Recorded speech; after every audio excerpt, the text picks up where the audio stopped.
Welcome in refrigeration and air conditioning lecture.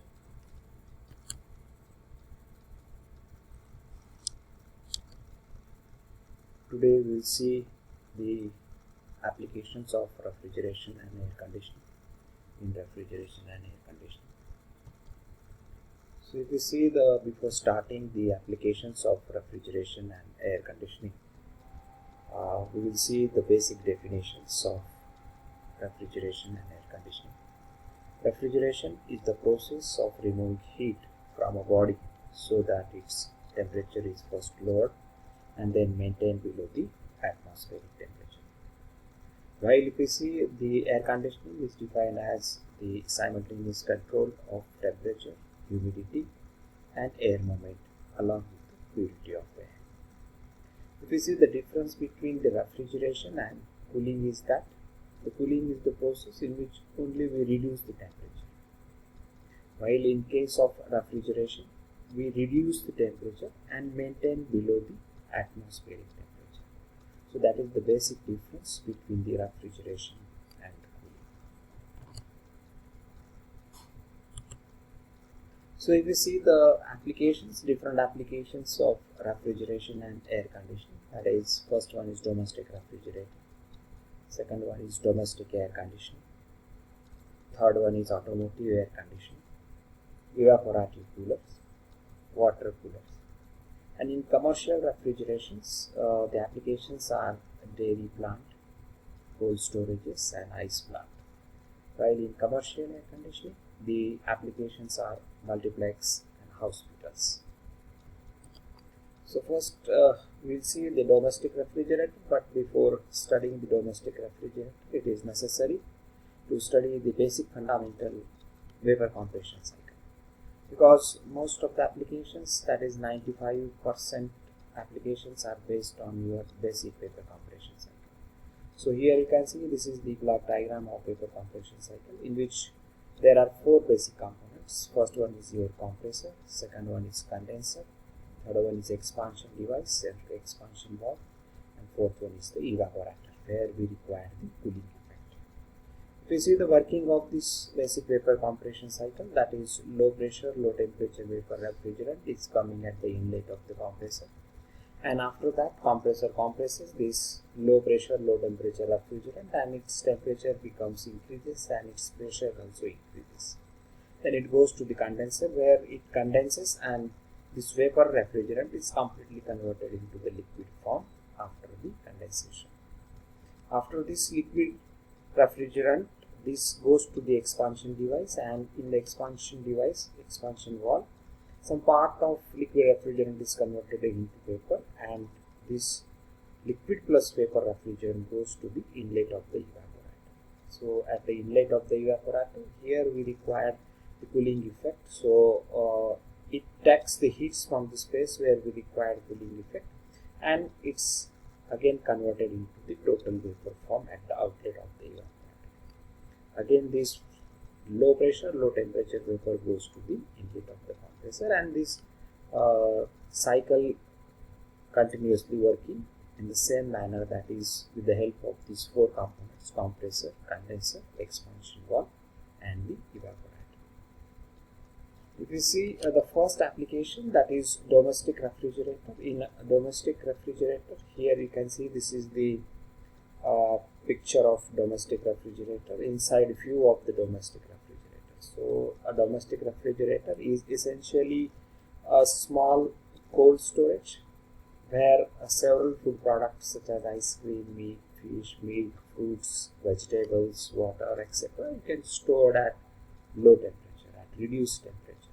So here you can see that evaporator fan is there. This is your evaporator location. Evaporator coil is there, and this is the defrost heater.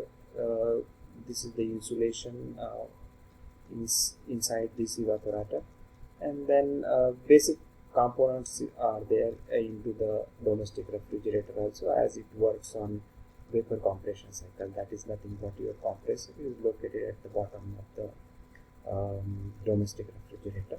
Then condenser, it rejects it into the condenser, and condenser coils are there.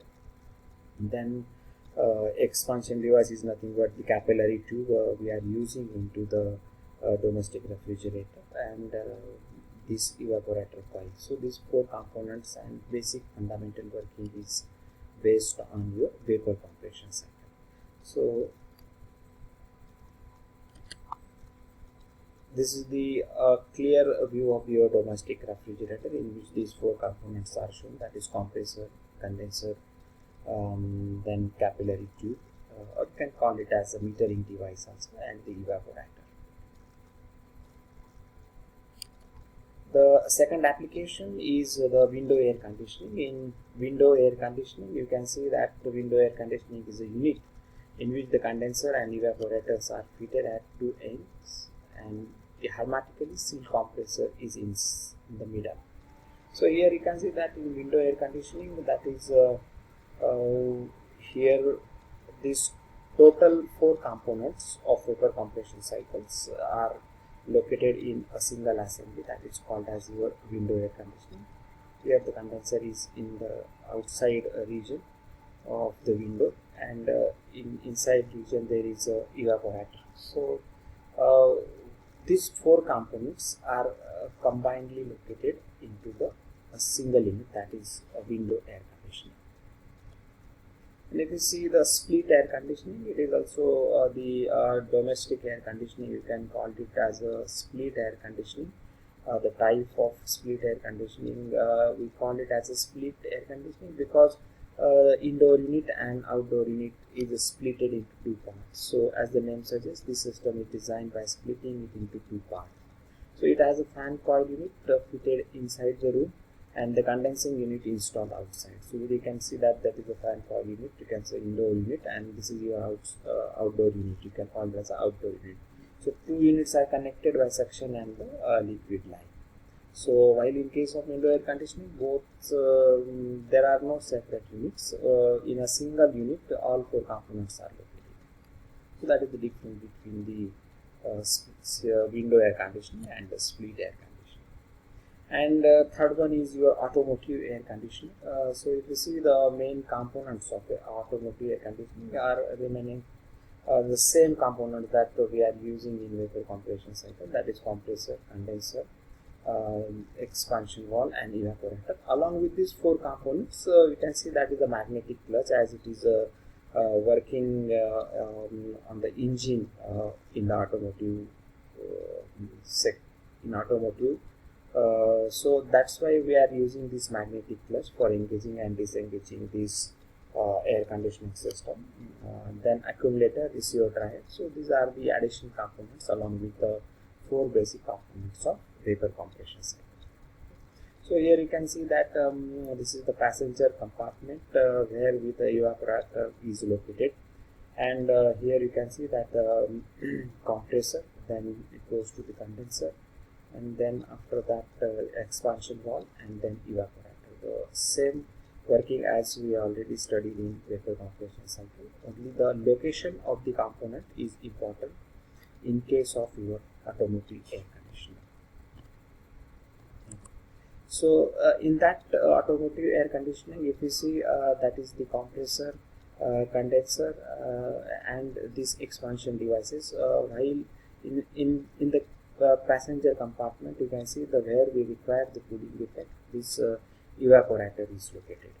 So along with these four components, this magnetic clutch we are using for engaging and disengaging this air conditioning system to your engine, as it is connected to the engine shaft. So accumulator and receiver dryer, this is also we are using along with these four components, that is compressor, condenser, expansion valve, and evaporator. So the basic working, if you see the main applications of domestic refrigerator and the domestic air conditioning, then you can see that the basic cycle we are using is nothing but your vapor compression cycle. And in vapor compression cycle, we are using these basic four components, and the working, the basic working remains same in all applications, but only the change is that location is different. If you see in domestic refrigerator, then the location of compressor is according to the applications of domestic refrigerator. Then in indoor air conditioning, the location of compressor and this along with this compressor, these three components are located as per the applications. That is, we are using this for air conditioning and located into the window. Similarly, the split air conditioning, only this change is that indoor and outdoor unit is there. And in automotive air conditioning, you can see that these components are we are locating as per the applications used in automotive, as we are using the cooling effect inside the cabin or inside the automobile. That is the basic difference, but the basic fundamental of working of vapor compression remains same in all applications, that is in domestic refrigerator as well as in domestic air conditioning. Thank you. If you have any query related to these applications of refrigeration and air conditioning, you can contact on this number. Thank you. Thank you very much.